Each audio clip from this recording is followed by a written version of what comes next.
Hi there, and I've just bought a vintage Lego lighting kit, which is nearly 60 years old.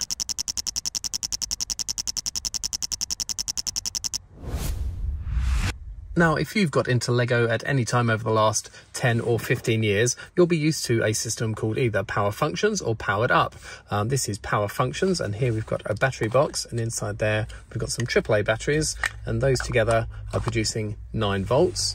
And then you can just clip your light on top like that, and when you press the button, the LEDs light up. Now, Power Functions is an incredibly versatile system. You can stack these blocks on top of each other and power a number of different things from the same battery box. And the system was introduced in 2007 and ran till about 2018 when the new Powered Up system sort of took over from it. And that's a very similar battery box. It's the same size, but instead of having these connectors on top, they've got little connectors which pop into the side. So it's a very similar system. They're not compatible with each other, but that's pretty much what you'll be used to if you know Lego nowadays. Now, before we had Power Functions in the late 80s and all through the 90s, we had another 9-volt system, and it was using these battery boxes. Now these, if you open up the bottom, have a single 9-volt battery in them, and the 2 rows of studs down the middle of the battery box have metal connectors on them, so you can see them on this side over here, and if you turn it around, you can see them here as well. Now, Lego produced these 2x2 brick-based plugs with metal connectors on the top of them as well, and you can also see the metal connectors underneath. So all you needed to do was to clip them on top,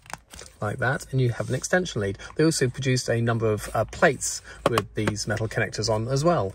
Then after that, you just added a light on top of there, and when you press the button, the lights come on.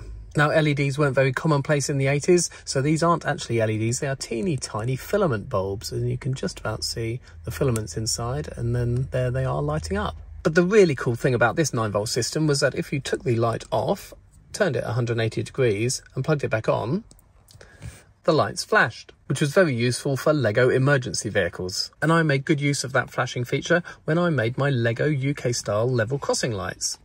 But all through the 60s, the 70s and the early 80s, the only power supply that Lego used was 4.5 volts. And this is a Lego light brick from the 1960s.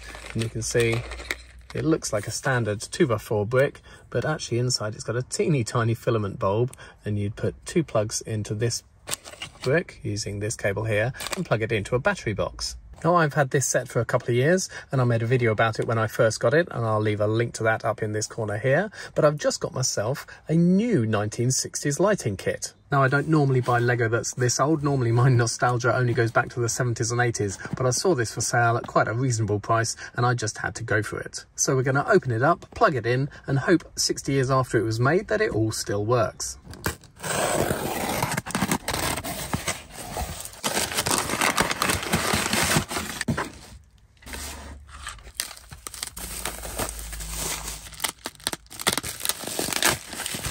And here are my 2 items. First of all, I've got a 4.5 volt battery box, and also I've got the 4.5 volt lighting kit. So first of all, the battery box, and this is set 101, and it's got fantastic instructions on the end here. Battery case with forward and reverse control lever for Lego motor. Use 3 1.5 volt leak-proof batteries. I'm not entirely sure what a leak-proof battery is, but it was suggesting using them. It's got the classic original Lego logo on the side and on the other side here.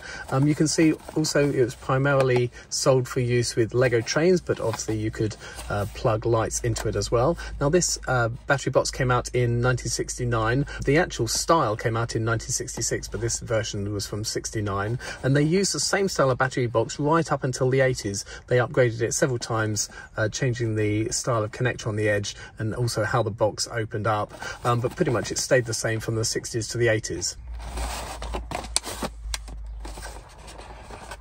And the first thing I notice is this is in incredibly good condition. The blue is still so brilliantly bright blue. And if you compare it with a modern blue brick, you can see that colour is still incredibly bright. It hasn't faded at all in sunlight. No idea how much this has been used, but it is looking in absolutely mint condition. Unusually for 1960s Lego packaging, this has actually got a plastic insert in the cardboard box. I know this also did come with a cardboard version, but this is, I imagine, a slightly later version. And where the switch is here, you've got 2 indents, so you can put it in either way up, and you're not going to snap your switch off. So we're going to open this up and see if the terminals on the inside are as good condition as the outside. Well, opening this up, I can't believe that this is 55 years old. The terminals inside are absolutely in pristine condition. I remember inheriting one of these from my brothers when I was a kid, and the terminals were never looking this good. I'm not entirely sure if this has even ever been used. What we're going to do is stick some batteries in it, and once we get the lighting kit open, we'll be able to plug it in and see if it works.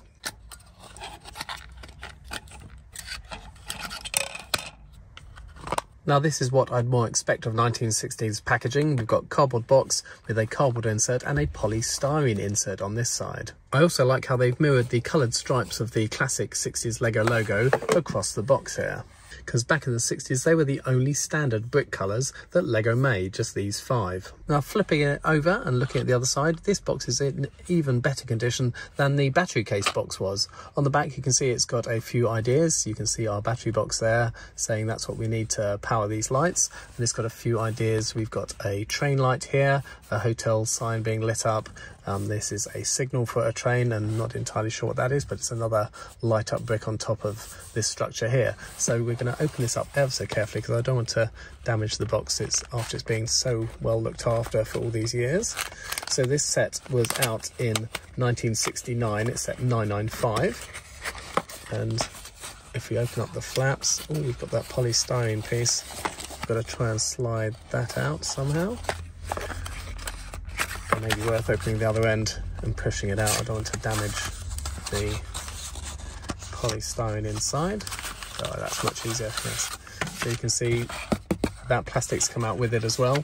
That I imagine was glued on. You can see the glue around there. That's just perished over the years, but we've still got that, and that plastic sheet is in pretty good condition too. Just fallen out the bottom, I've even got the instruction booklet here. So you can see there's that diagram of showing the batteries in the battery box. This is ever so flimsy. Oh, it's got a bit of a rip in it. You need to be careful with that then. Let's try and unfold it without damaging it anymore. Yes, it's got quite a bad rip across it, but again you can see some great ideas for lighting things up. There's a bigger picture of that train, there's a house with some lights in it, various different, well, it's a car, a Shell garage, and then there's a Lego logo down there, of course saying it's 4.5 volts. And then on the other side you've got the picture of the set with all the parts in it. There's a truck with some headlights, and what's on this side? Oh, there's what that light was we couldn't see in the smaller picture. It's the tail of an aeroplane. There's our battery box, some signals for railways, and not entirely sure what that is. Looks like it's a boat. Oh, a boat with a red and a green, a port and starboard lights on it. Now if I lift the polystyrene tray up, you can see the cardboard slides out there. I mean, inside we've got our 2 cables, and there are sort of prongs that sit in the battery box, and again they are completely untarnished. They're in absolutely perfect condition. And then these 2 bricks, you used to get these in 4.5 volt sets, so they look like regular 1x2 bricks, but they've got this little slot in it, and that was for so you could have your cables and you could pin them down with this brick. So if they're running along a plate, you could have the brick there, and then they wouldn't sort of get squashed between 2 different bricks. So there's just enough gap there for those 2 cables to run between 2 different bricks in that slot. But moving on to the actual light bricks themselves, and again these are absolutely perfect. You quite often see these separate bricks for sale, but these have got no scratches or marks at all on them whatsoever. They are absolutely immaculate condition. There's the classic Lego logo on this 1x4 transparent brick. This is the hotel sign, and this is a 1x6 transparent brick, and obviously these ones had no centre tubes back in those days, which made it easier to light up. And then the last logo is this Shell brick, and again that's on a 1x6. I thought some of the paint had come off, but actually I think that's just sort of messily how it was added back in those days. It's just not very tidy. It didn't sort of cover the entire face of the brick, so I think that's not that this has come off. I think that's just a little bit of extra paint on this corner. But all 3 of them have absolutely no scratches or marks. They haven't even yellowed over the years. They're in absolutely perfect condition. I would imagine that they've been kept in their box for most of their life. The other parts to light up in this set are these 1x2s. You've got 2 green, 2 yellow and 2 red, and they are just standard 1x2 bricks again without a bottom tube, but you can put the light brick behind and obviously change its colour from white to either green, yellow or red, which is perfect if you're making something like traffic lights. And then lastly, the most important part, the 2 light bricks themselves. Now these are in red, and they should should be 2x2s, yes they are. And so you can see the lens at the front with the light inside it. So it shone out the sort of the front of the brick, but also you can get it to shine out to the back of the brick as well. And then on the back of the brick, you've got these two terminals where you can plug in the cables, and obviously it says 4.5 volts there to make sure you didn't put too much volts in it and blow the bulb. So I'm going to have a go at setting up one of the bricks with the cable onto the battery box and see if we can light up one of these signs. And the moment of truth, I haven't tried this out off camera yet, so I'm really hoping this bulb is still working. But looking at the condition of the set, it's all immaculate, so I don't imagine that this bulb has actually been used that much in its life. So we're going to turn it on, and yes, looks pretty good and still very bright as well. Now obviously, because it's just a regular bulb, it's not an LED or anything like that, whether it's over this way or this way, it still lights up. However, that obviously would have reversed the pole for a motor and made it go one way or reverse if this was plugged into a motor. But lighting doesn't matter which way you turn it, it just lights up the brick. Now with these connectors, there's no way to stack them. You can't add extra connectors in here, so you've only got one set of outputs and one set of inputs on the light. So to light up both these bricks, the only thing we can do is actually use these extra connectors on the bottom. So if we unplug the two connectors from the front of the battery box, you should be able to plug them in to the bottom of the battery box like this. If they'll go in, yeah, they're in, and hopefully that will also light up. So now I've got a set of cables plugged into the front and the bottom, and hopefully when we turn this on, they both light up. So I'm just going to put a few bricks together and hopefully light up one of these lovely old Lego signs. So I think the most appropriate one to light up would obviously be the Lego logo. So I've got some black plates here. I'm going to put that on there and surround it with a couple of other black 1x4s. Let's pop our two lighting bricks inside like that, and we're going to stick a plate on top like that. And hopefully let's light this brick up.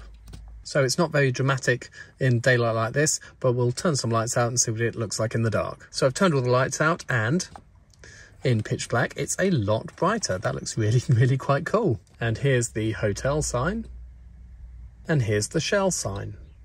And I've slightly adjusted my plates and my bricks. I'm going to try out two of the coloured lenses. So effectively all they should do is change the colour of the lights that are coming out. Instead of white, we're going to have a red and a yellow one.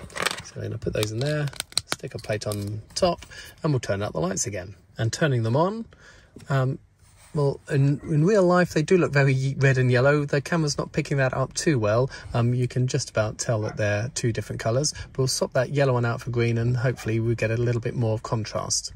And swapping that yellow out for green, the camera is picking those two colours up a lot better than the red and the yellow were being picked up. They do look better in real life, but at least you can see the colour on the camera there between the two of them. So that was set 101 from 1966 and set 995 from 1969, and I am really pleased to have got hold of this and adding it to my collection. Let me know what the oldest set that you own is in the comments below, or have you seen any vintage sets older than this one? If you've liked this video, please do give it a thumbs up, and of course please subscribe for more Lego videos.